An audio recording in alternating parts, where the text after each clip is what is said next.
Hi, everybody. My name is Frances Fisher. I'm so excited to be here back at the Saban to introduce my dear friend, Marianne Williamson. I just have to tell you, we met almost 20 years ago walking the halls of Congress when she had an idea to create a Department of Peace. It was something I'd never even considered before because there was always a Department of War, a Department of Defense then, and a Department of Peace. And look at where we are now. We still need a Department of Peace.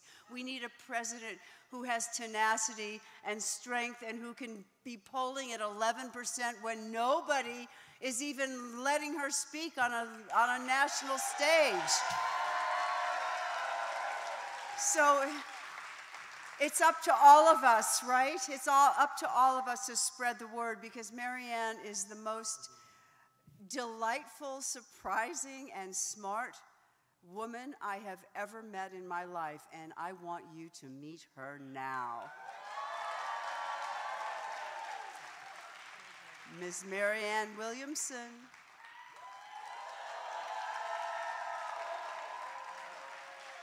Come to the stage. Oh,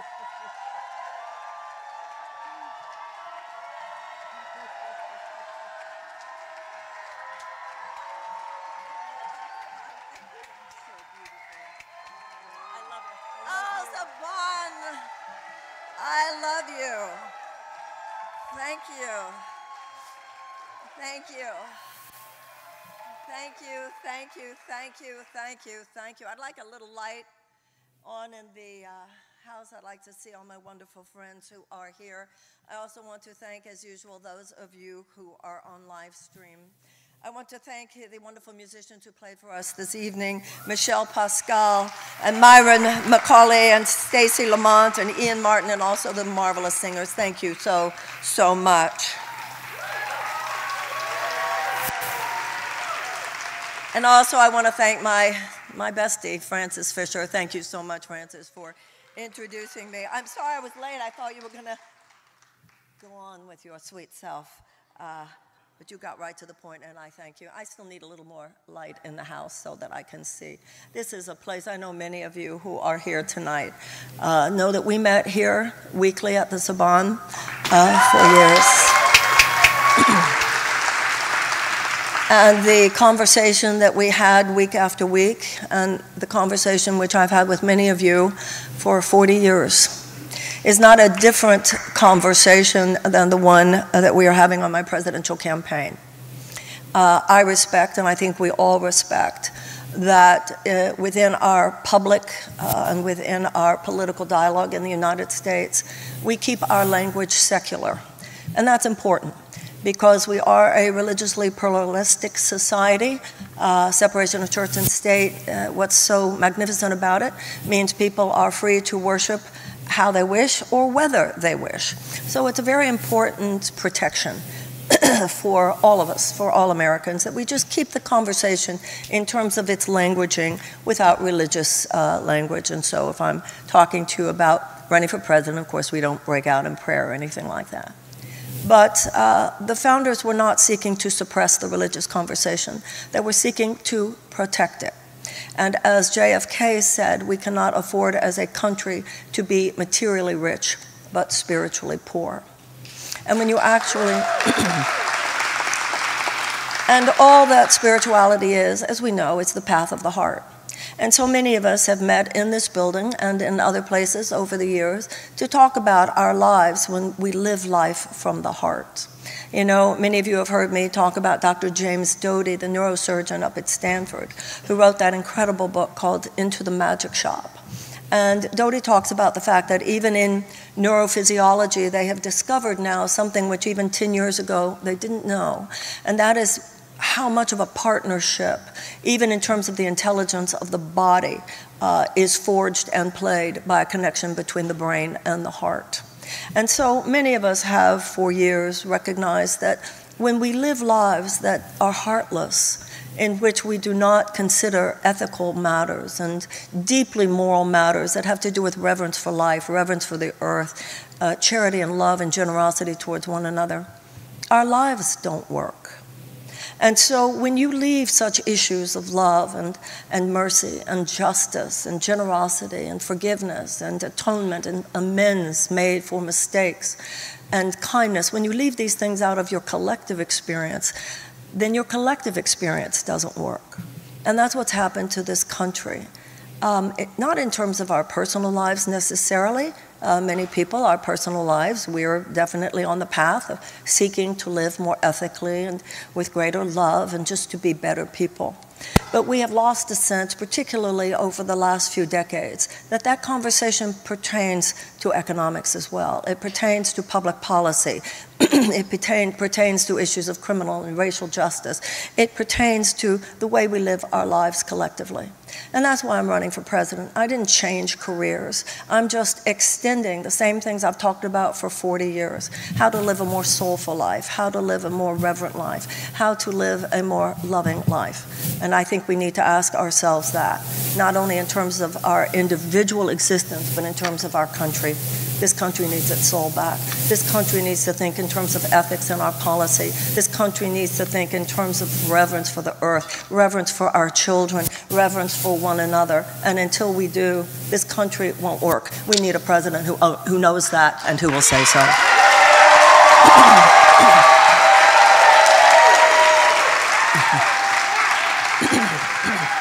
Now, I know that we all know here that just as I was saying, we get down and we get real and we get deep when it comes to our personal relationships. I always say when I'm traveling internationally, I always say I hope I get to sit next to an American on that airplane ride from this place or that place. Why do I say that? Because it's a characterological facet of the American that we get right to it and get real and get personal and talk about what's really going on in our lives. And some people don't like it. I like it. But when it comes to our public conversations, particularly about politics, we've all been trained to keep it superficial and to keep it shallow. We've all been trained to sort of think like sixth graders. We've all been trained to just repeat shallow, cheap, stale narratives that are handed down to us by our political party or our particular ideological silo. This is not the time for that. This is not the time to be farming out our best thinking. This is not the time to not be applying to our collective experience the deeper understanding of psychological and life dynamics that we know apply to our personal lives. After all that a nation is a group of people. So the same issues, the same dynamics, the same underlying internal dynamics that apply to our personal lives also apply to our country. And if we want to heal our country, if our country is wounded, then we have to do the same thing for our country that we do for our own personal lives when we're in trouble. We have to be willing to look in the mirror. We have to ask ourselves, who am I? And what are the principles that guide my existence? What do I believe in? And am I standing on that? Am I standing on something higher than just me, getting what I want all the time? And who is me, for that matter? So I think that those of us, and I've been saying this for years, many of you have heard me say this, those of us who have a clue what changes one life, we're the last people who should be sitting out the social and political and economic questions of our day. Because if you have a clue what changes one life, you're the one who has a clue. You're the one who has a contribution to make to the process of healing our country. I'll even go further than that. Those who don't have a clue shouldn't be there any longer.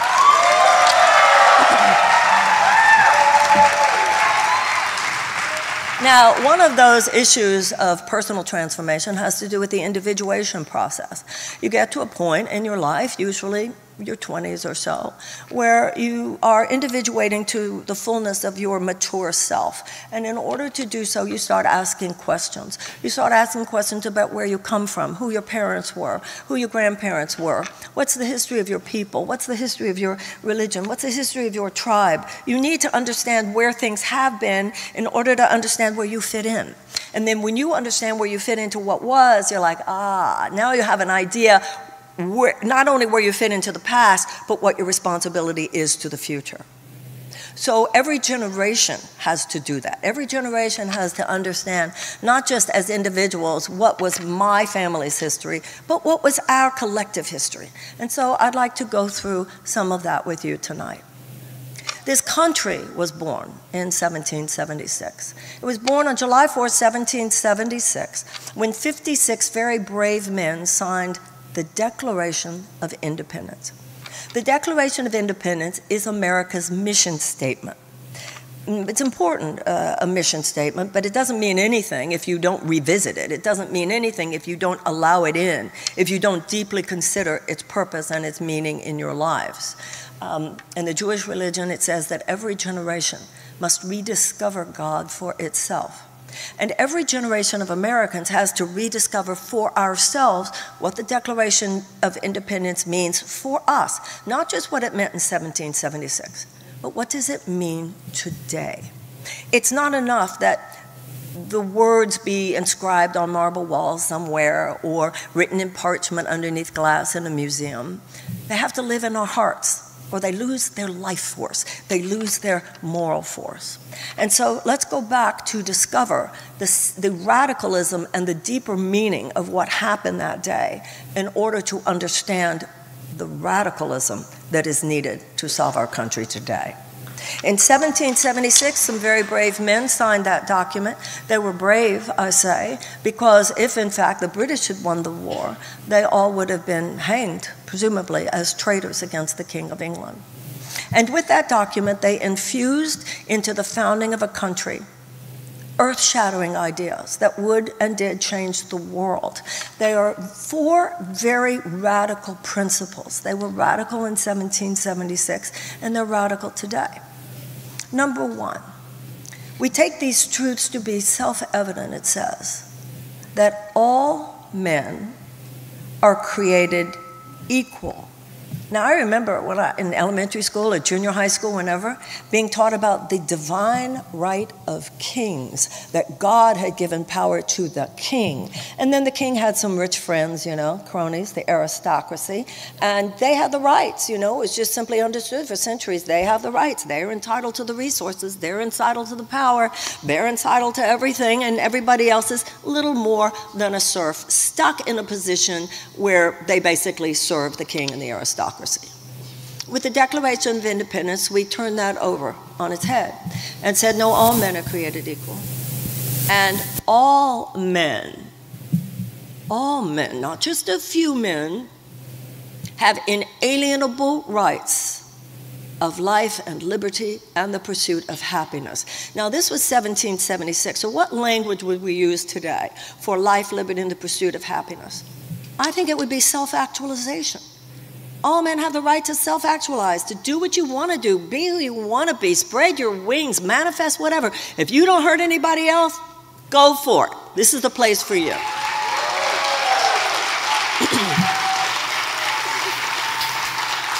Now, the document gets even more radical.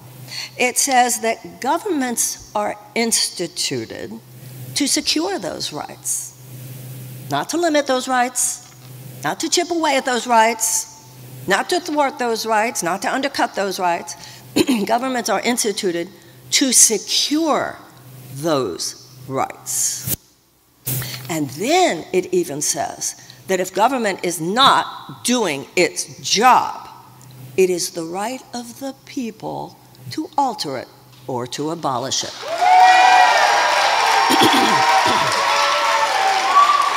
Now, you're all applauding because, like, wow, wouldn't it be amazing if that was true here? Hello. So the point is, that was, as I've said several times already, radical in 1776 and radical today. It infused a nation with these principles. There was an opening of a space of possibility that has literally, in many ways, illumined the world. Now, that's where it began, but that's also where it got quite gnarly. Because, as we know, out of the 56 signers of that document, 41 of them were slave owners. So wait a minute, what does that mean? It means that we have always been both and. It means that the American story is inherently a dichotomy. It means that it is baked into the cake here, this kind of bipolarity between two forces. And these forces have been present in every generation from the beginning, And we're going to talk tonight about the fact that they are present today.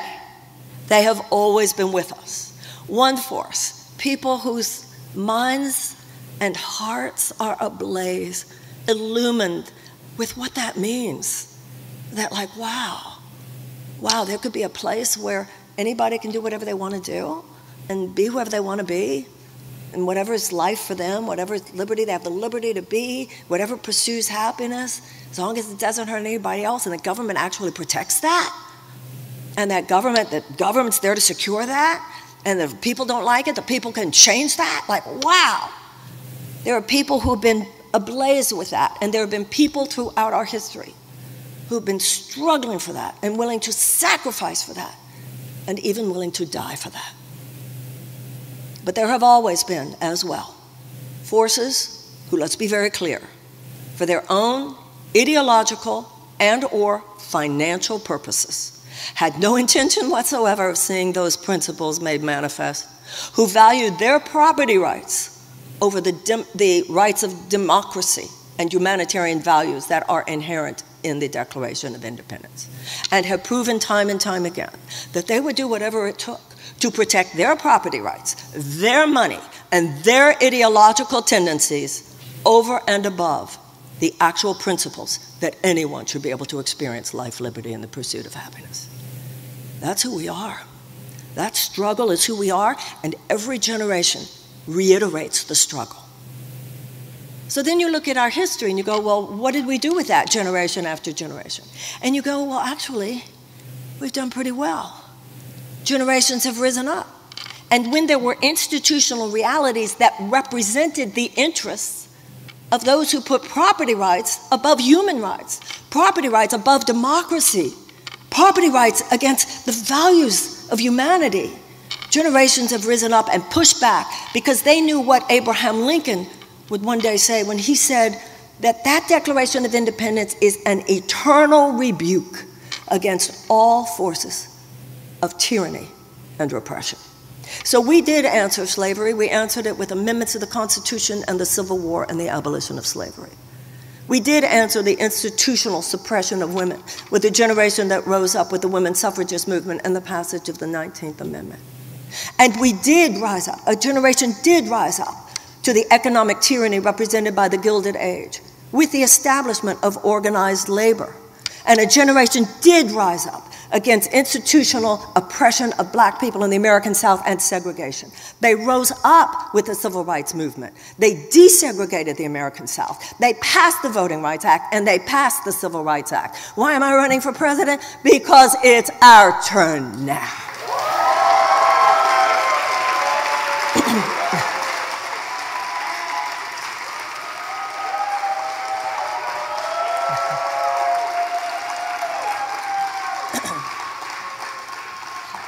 But today, it's not a particular institutional reality.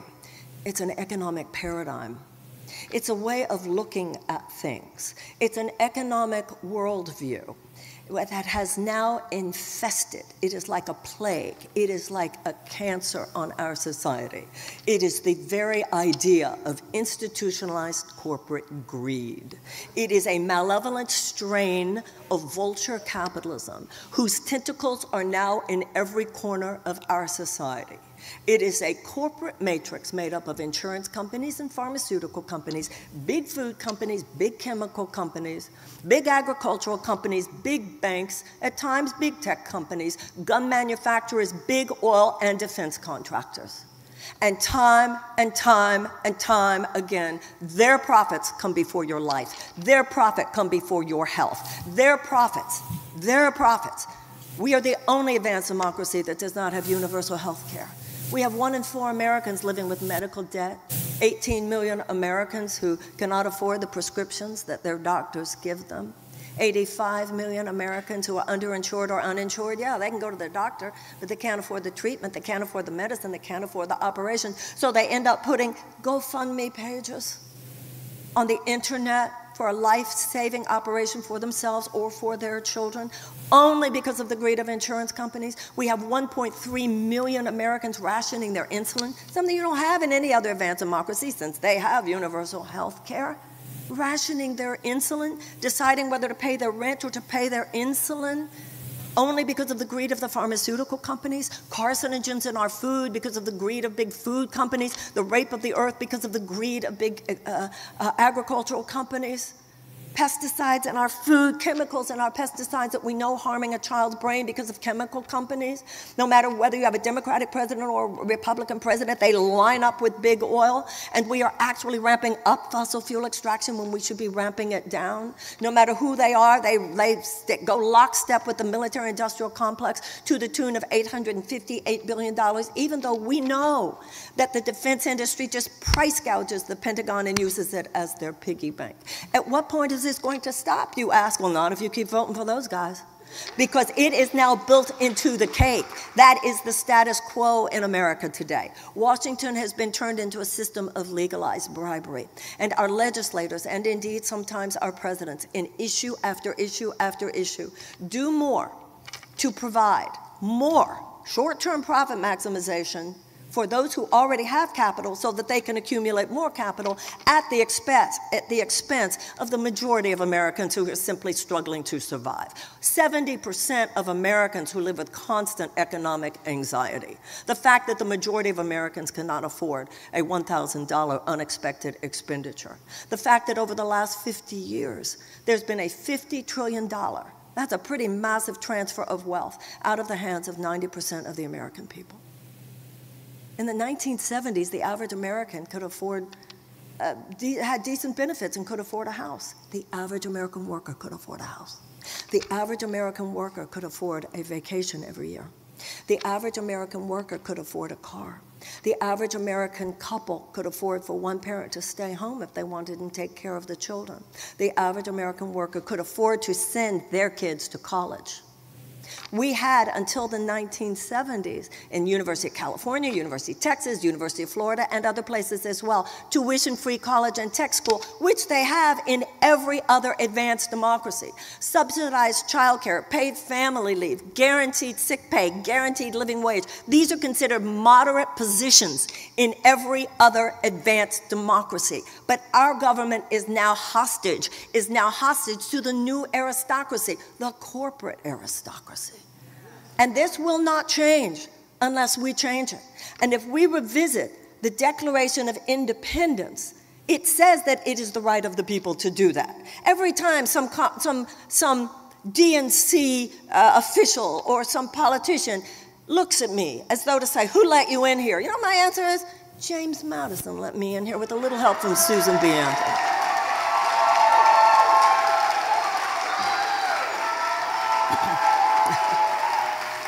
Thomas Jefferson with the Declaration of Independence, James Madison with the Constitution, and Susan B. Anthony. But we have been trained to give up our thinking to them. We have been trained to farm out our best thinking to them. We would never allow ourselves to be abused like this in our personal lives. We set boundaries in our personal lives. We don't allow that kind of thing in our personal lives, but we're displacing our upset in many cases. Why is it that we are allowing this for ourselves as our collective when this is affecting the lives of our children? This is affecting our health. Carcinogens in our food, forever chemicals in 46% of the water wells in urban America, toxins in our air. What we're doing to the earth, we're 6 inches from the cliff. We're headed straight towards the iceberg. Whether the iceberg is a climate catastrophe, whether the iceberg is an AI catastrophe, whether the iceberg is a nuclear catastrophe. And you've got one major political party just headed right there, and another major political party, under its corporate establishment leadership, moving there more slowly, and they will hit it at a different angle. I say we turn this ship around. We have to turn this ship around.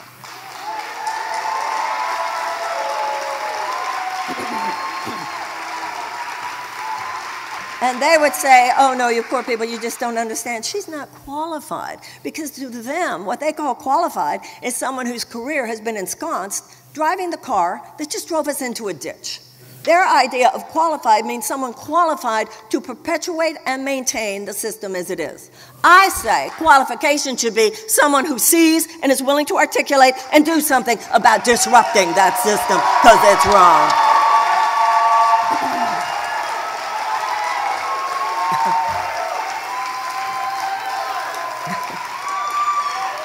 that's exactly what I mean. I'm doing the same thing I've been doing for 40 years.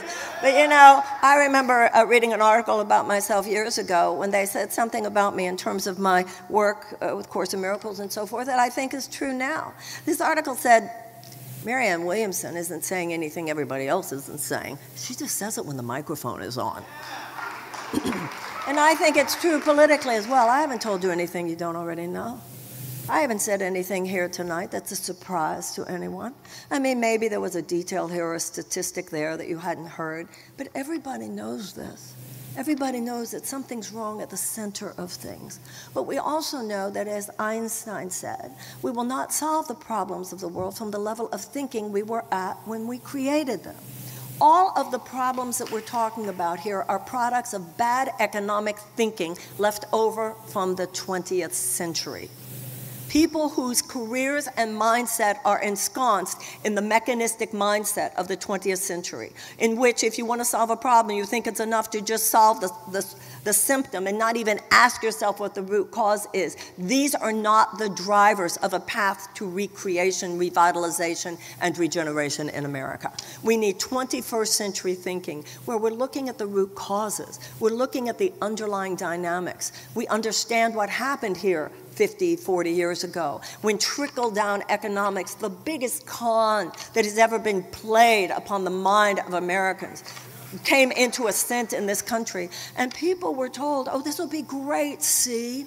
Let's just make sure that the stockholders in these major corporations get as much money as possible, and the CEOs too. Let's just make sure they get as much money as possible. And then this incredible thing is going to happen, we were told. They're going to create more jobs. And it's going to be so great. They're going to create so many jobs with all this money that they have. And all that money is going to trickle down to everybody else, and it will just lift all boats. Well, after 40 or 50 years, I think it's clear. It not only didn't lift all boats, it threw people out of the boats that they were already in. And it left millions and millions of people without even a life vest. Before Ronald Reagan was president, before the 1980s, it was illegal, these stock buybacks. And it was illegal for CEOs to be paid with stock options. These things meant that there was this squeezing from every stakeholder other than the stockholders. All this accumulation of wealth in tax policy after tax policy, demonization of unions after more squashing of unions. All these ways that all the money was put in the hands of the stockholders at the expense of other stakeholders, like the workers, like the community, like the environment, meant that all this money would be accumulated in the hands of a very few, and the issue is their business model was never job creation. Their business model was job elimination and worker exploitation. And we should do, as a collective, what any of us would do if we were treated that wrongly in our personal lives and say, excuse me, enough is enough.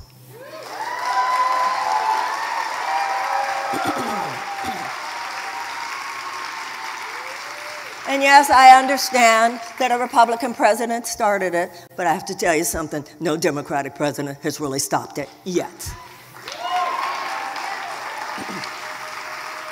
And so what we need to do now is to intervene. Just like we would intervene with a friend who was drinking too much or was taking drugs too much. We know that people can die, that there's no guarantee that your physical body will survive with abuse through immoderate drugs or abuse through immoderate use of alcohol. That's when probably everybody in this room has either made the call or had someone make the call to you. Do you think we ought to do something? We all know what that means. That means we saw that person fall down the stairs, or we saw that person take their child in the car when they were completely drunk or they were completely stoned, and we go, oh my God, they're driving, and they're driving with the child. We've seen too much, and we know we need to intervene because we know they could die. They could kill someone. We need to intervene in our country right now because you cannot. We're still stuck in this magical thinking about democracy. We're still stuck the way the drunk is, or where the alcoholic is, the way the drug addict is. Oh, it'll be okay. And I'm here to tell you, not necessarily. You cannot abuse your democracy and think that just somebody will handle it. Somebody will handle it, because the people we thought would handle it have been co-opted as an institution, not as individuals. You know, I live in Washington, D.C. now, and there's some very nice people there. This is not about nice people versus not nice people. Not every rich person is a greedy bastard. Not every poor person is wholly impure. This is not personal. And even in that kind of oppositional thinking, good versus, that's not where we need to be. But we have to realize that all people are innocent, but some systems are really evil.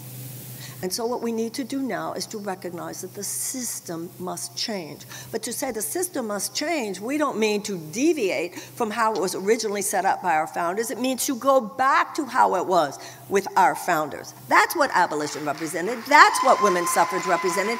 That's what the labor movement represents. That's what the civil rights movement represented. It meant we're going to go back to the original idea. All men have inalienable rights of life, liberty, and the pursuit of happiness. So enough with your carcinogens in our food, and enough with your toxins in our air, and enough with what you're doing with the earth, and enough with fighting wars that we're not really sure have anything to do with our own interests or even the interests of anyone else. We, the people, say no more.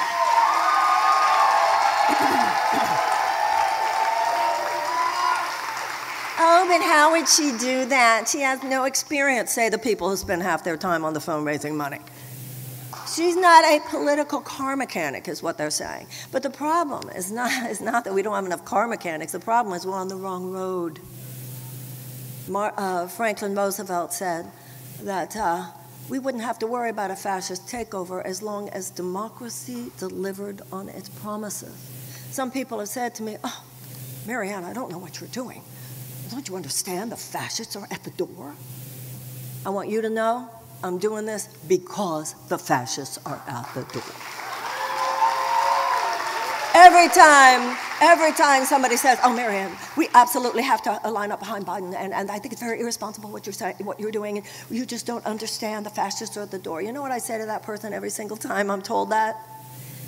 Let me guess. This is just a guess that I have. You have health care. You can afford to send your kids to college, can't you? I bet you can live on just one job, and I bet you make more than $15 an hour. Because people who think it's as simple as, no, we're all going to just line up behind one person because the DNC says that's what we should do, just even leaving aside the fact that maybe that's not as logical as it sounds, also might understand what's it going to take to beat the fascists. I think what it's going to take to beat the fascists is what Franklin Roosevelt said. If you say, as he said, that the only way to make sure there would be no fascist takeover is to make sure that democracy delivers on its blessings, then you would say, well, then we better get health care really quick. That's what it means for democracy to deliver on its promises, that you would have universal health care like in every other advanced democracy. You would have tuition-free college and tech school like in every other advanced democracy. Would get rid of those college loan debts because they should never have existed like in every other advanced democracy. You would have subsidized child care like in every other advanced democracy. You would have paid family leave like in every other advanced democracy. You would have a guaranteed living wage like in every other advanced democracy. And then people would say, life's so good with democracy, why would I look anywhere else? Those of you who are Democrats, or if you're Republicans or independents, but for whatever reason you wish not to see Donald Trump back in the White House, I'd like to submit to you my belief that the real electoral danger for the Democrats in 2024 is not Donald Trump. Donald Trump is a symptom, he is not a cause. He is a symptom of this institutionalized corporate greed I've been talking about all night that made so many people desperate, and in large groups of desperate people, they become a petri dish out of which all manner of societal dysfunction is inevitable. And those people who feel that rage and express it outward, we know what they do, but people who feel the rage and express it inward just get depressed. They get anxious. They become addicted, and in many cases, they kill themselves. There is too much misery in this country. Too many people's lives are falling apart. I remember here in this city, we showed up for AIDS. We showed up. The city showed up. And I've seen in time after time, many of us have, and we've done it together. Somebody got the test results back, and it was bad. It was cancer. It was AIDS. Somebody going bankrupt. So somebody hearing that their child was addicted. Many people in this city, we've done it together. We showed up for people whose lives were in trouble. And you've given me such a beautiful career that I've had the privilege to be there with so many of you in the darkest hours of your lives. However, it was only supposed to be an exception and not a rule.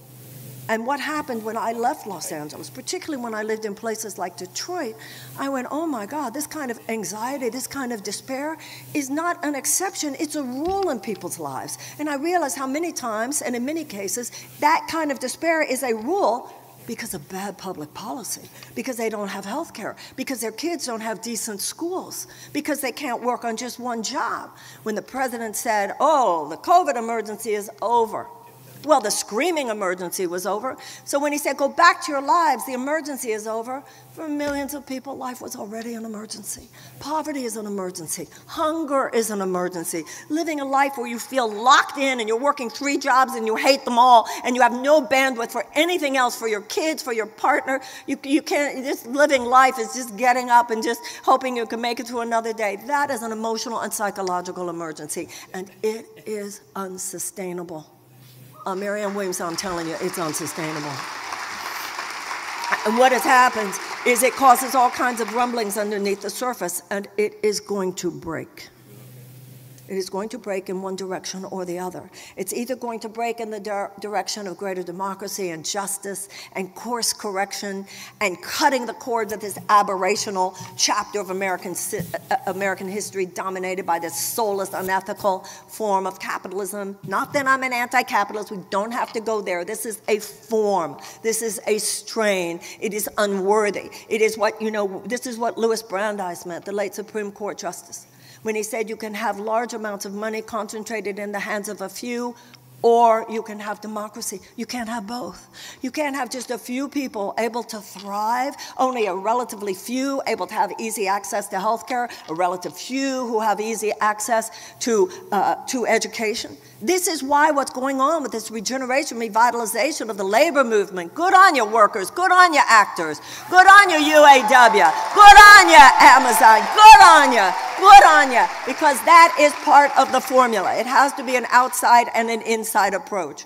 We must correct this thing. That's why this rebirth of labor is so important. It is correcting this malevolence, this malfunction of the way our economy operates.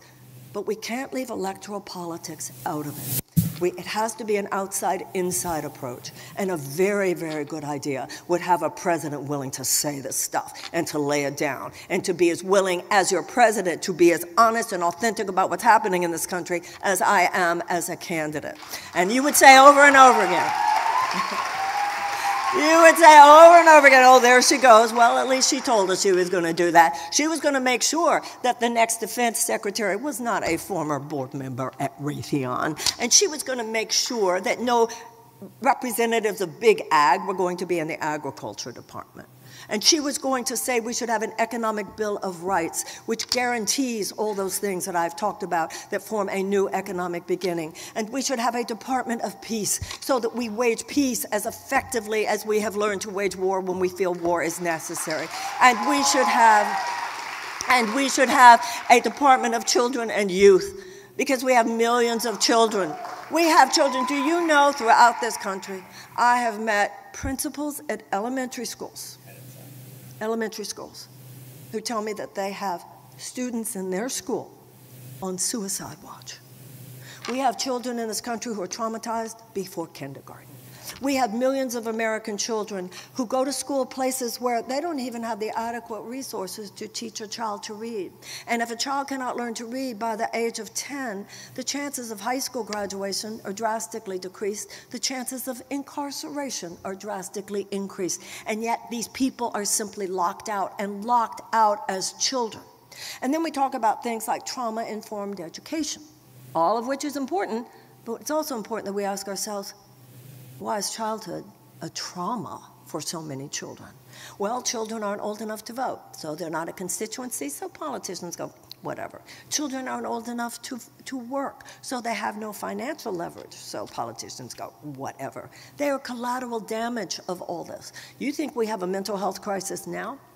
Wait 10 years when you have a generation coming into maturity who, when they were in elementary school, prayed every day, dear God, please don't let anybody kill me in my classroom today.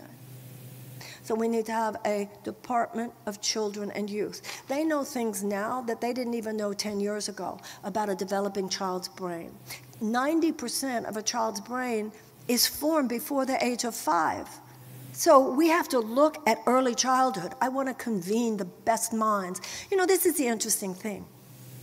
Everything that I've talked about tonight, including so many things we have not talked about, having to do with criminal justice, having to do with race, having to do with so many of the issues that we know are plaguing our society. It's not like we don't have solutions. It's not like we don't have brilliant people who know how to repair lives, prepare systems, repair the earth. We have people, many of them here. California is filled with them. Every state is filled with them. We have the people who know what to do if we were to begin a season of repair. If we were to initiate a real new beginning, a new chapter of American history. We have people who have the solutions. The problem is, the people who have the solutions don't have the power. And people who have the power too often don't really want to hear from people who have the solutions, because those solutions would not necessarily increase short-term profits for the politicians' donors. Now, they might do it, I don't know, save our democracy, save people's lives, save people's bodies, save the earth, and save the possibility of our thriving and even survival over the next 100 years. When I have a visual of, well, Marianne, if you become president, what does it look like? This is the visual I see.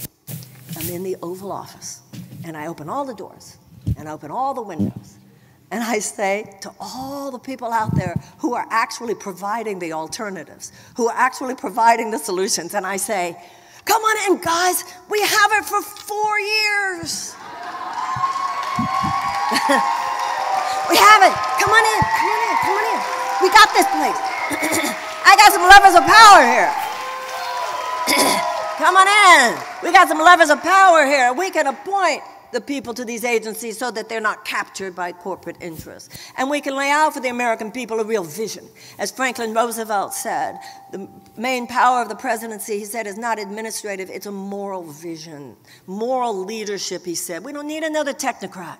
We need a vision, the original vision that is in the bloodstream of the American idea. I'm not the greatest visionary in America, but I'm the only one running for the Democratic nomination for president.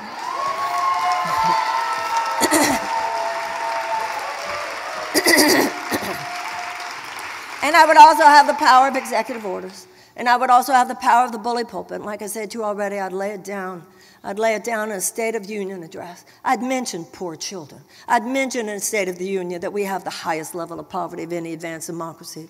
I would mention the fact that there are young people, a high percentage of young people going to community colleges in California as well as everywhere else, living out of their car. I would mention how many people are unhoused in this country who actually work full-time. I would mention the misery. I would mention the uninsured. I would not peripheralize the fact that there is so much ubiquitous suffering. And I have lived in Washington, and even though there are some nice people and well-intentioned people, I had always heard it was a bubble. No, it's more than a bubble. It's like a walled city. It's like people who are so emotionally buffered from the reality of most people's lives. I have a friend who told me a story. I'm not going to tell you which president this was, because it doesn't really matter. She'd worked for his campaign. So she was very excited because when he won, she was hired to work in the administration. She said one day she was in the Oval Office, and one of the president's economic advisors, they were talking about some issue, some policy. And the man said something, well, you know, what difference really would this make? I mean, maybe it would save people $300 a month. And she stood up. And she said, I'm out of here. Because if people in the Oval Office don't know what $300 a month would do for the majority of people in this country, then we're on the wrong road. Something's very, very wrong. Very, very wrong. And those who are so emotionally buffered, I hope they have lovely lives, but they should not be running this country.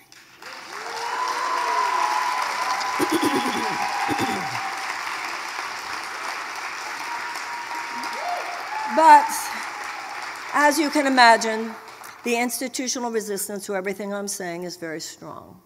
They don't assassinate today, but they character assassinate. There's a viciousness there.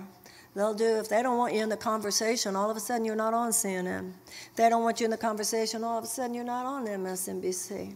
You might have higher poll numbers than Vivek Ramaswamy. You might have higher poll numbers than Nikki Haley, but those guys are on the Sunday news shows all the time. Those guys are on those television shows all the time. What gives here? Well, what gives here is that it is a cabal. It is a political media industrial complex, and they have their idea of who they consider qualified to drive this car, which means qualified to perpetuate and maintain their power. It is time to repudiate their power. And I'm trying, actually. I'm trying, and actually, to be honest, 11% in the poll today at USA Today, the 10%.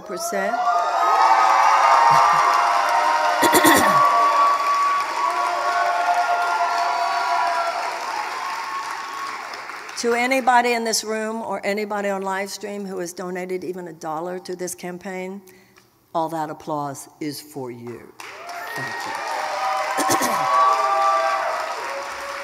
We have a great campaign actually now. We just need to scale up, and that's difficult. You know, President Biden had a $25 million ad buy a couple of weeks ago. The point being that at this point the resistance is so great, and the reason I mention those poll numbers is because to have achieved those poll numbers in the middle of a media blackout, good on us, if I may say so.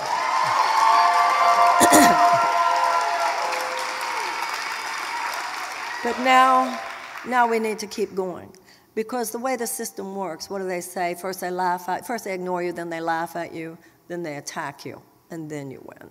And the attacks are strong, and the minimization is strong, and the invisibilization is strong, and the erasure is strong, and all of that.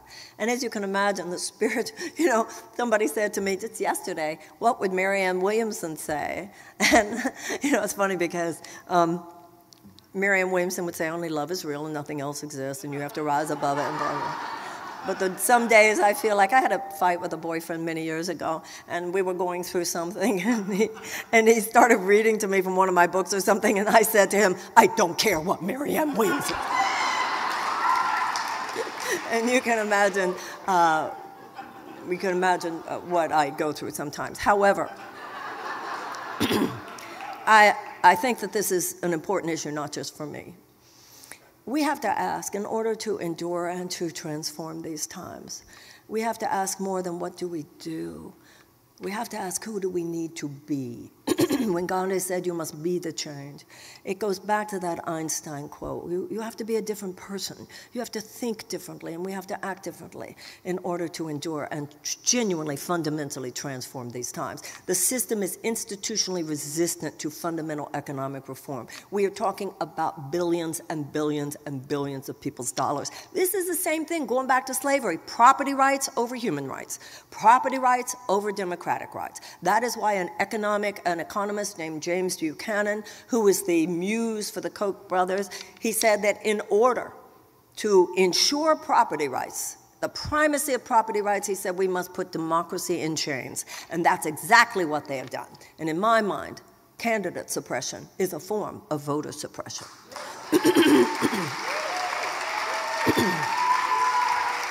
So we have to ask ourselves, well, who do we need to be in order to move this thing? What do we need to be? Well, first of all, we need to toughen up, please. You know, people say, well, the whole thing is just so traumatizing. Do you think the people who walked across the bridge at Selma were not traumatized?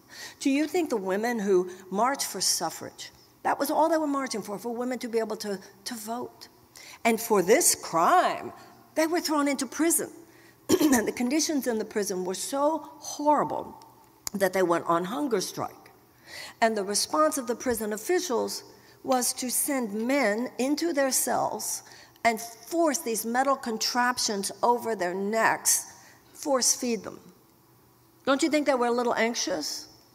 As a friend of mine said to me, and he really just changed my life that moment, I was complaining. It was before I even decided whether or not to run, and I was complaining about this or that, and they this or they that, and he just texted me back, toughen up, Buttercup. Toughen up, Buttercup. We have become too precious. We've become too precious. You know, we need to stage American Revolution 2.0, and that is a revolution of consciousness, and that is a revolution at the ballot box, and that cannot be done over white wine and brie.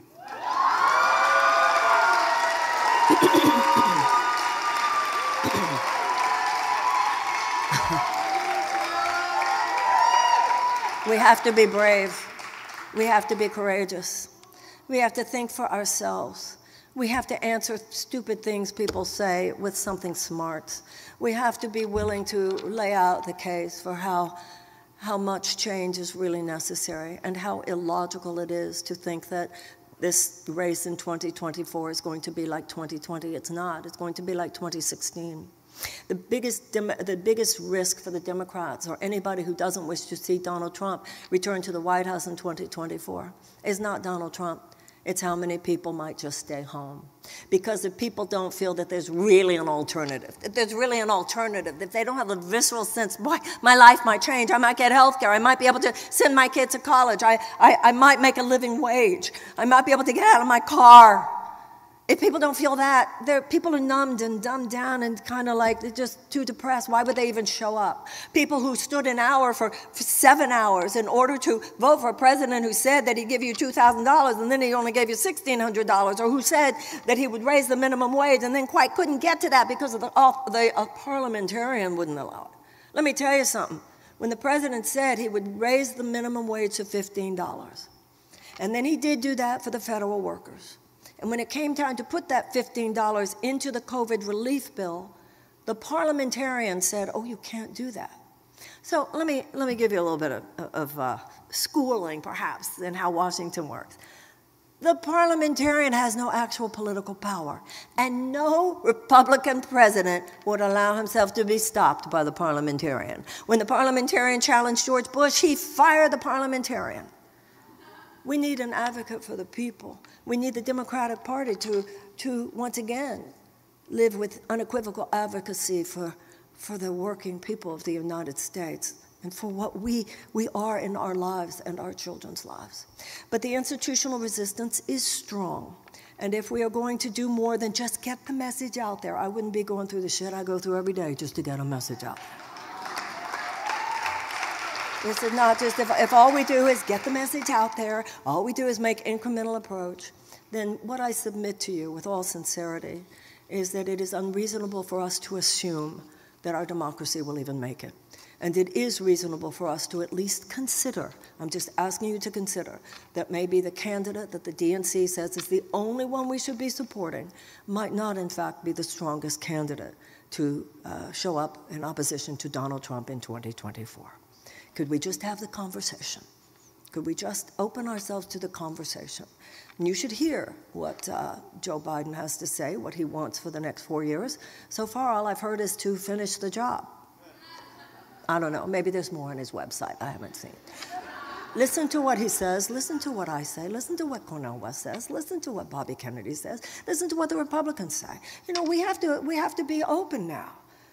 Politics should be about anybody have any good ideas? You have any good ideas? You have any good ideas? That's what a vibrant democracy is. And you owe it to yourselves to listen, to not just accept what handed down narrative is given you about anything, including Israel and Palestine, by the way.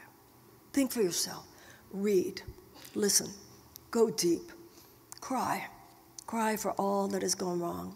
And then pray in your own way to the God of your understanding, whether you think of these things in secular terms or religious terms or spiritual terms. There have been miraculous breakthroughs in this country. Surely the abolitionists had difficult days. Surely the women's suffragists had desperate days. Surely the early labor organizers had horrible days. Surely the civil rights movement, there were desperate times. But those people continued. They were not guaranteed success. No one told me. Everybody said, what do you do? You're not going to be able to overthrow. You're not going to be able to stop slavery. You're not going to be able to get women the right to vote. You're not going to be able to do any of that. But they didn't persevere because they knew they would be successful. They persevered because they knew it was the right thing to do. And they persevered because they knew on some level that this was bigger than them. A well-lived life isn't just about you. The American dream isn't just about that you can get what you want, or you can get what you want, or I can get what I want. The American dream is a treasure. It is a sacred ideal that all of us that gives not only of us profound rights that must be protected, but also profound responsibilities. And our responsibility is to protect those rights and to expand those rights. And this is our time. And we were called upon to do what our ancestors did. And as Abraham Lincoln said, as our case is new, we must think anew, and we must act anew. And we must break the cord with an aberrational chapter of American history. We must bring forth something new. We need to be hospice workers and death doulas to a world that needs to pass away, and birth doulas and midwives to a world that is struggling to be born. That's why we're tired, and that's why we're weary, because we know that something's not really working. And when something's not really working, the message is, well, you go work it. That's what I want to do. And that's what I thank all of you for, because you're helping me do that. This is not the old-fashioned, leadership model. This is not about something dictated from above. This is about holding the space for the brilliance of all of us. That's why Jefferson said the only safe repository is in the hands of the people. I'm not somebody saying to you, send me to Washington and I'll fight for you. I don't want to go to Washington and fight for you, but I'd love to go to Washington and co-create with you something beautiful for ourselves, for our children. Let us envision it. Let us start with the vision and reverse engineer from there. Let us have a vision of a repaired earth, a vision of a repaired democracy, a vision of a revitalized people, a revision of a compassionate but powerful setting things right that have been made wrong, a vision of a world at peace, a vision of a world 100 years from now. John Kennedy said, if we don't get rid of war, war will get rid of us. People say, when I say things like, we could actually, if we love each other enough, incredible things could happen, and we could actually create a world at peace. And all the pseudo-sophisticates who dominate this situation, they would say, oh, that's so naive. So naive. Let me tell you what's naive. What's naive is to think that our democracy will survive and the planet itself will be habitable in another 100 years if we do not at least try. I hope you'll consider, vote for me. Let's try together. Thank you very much.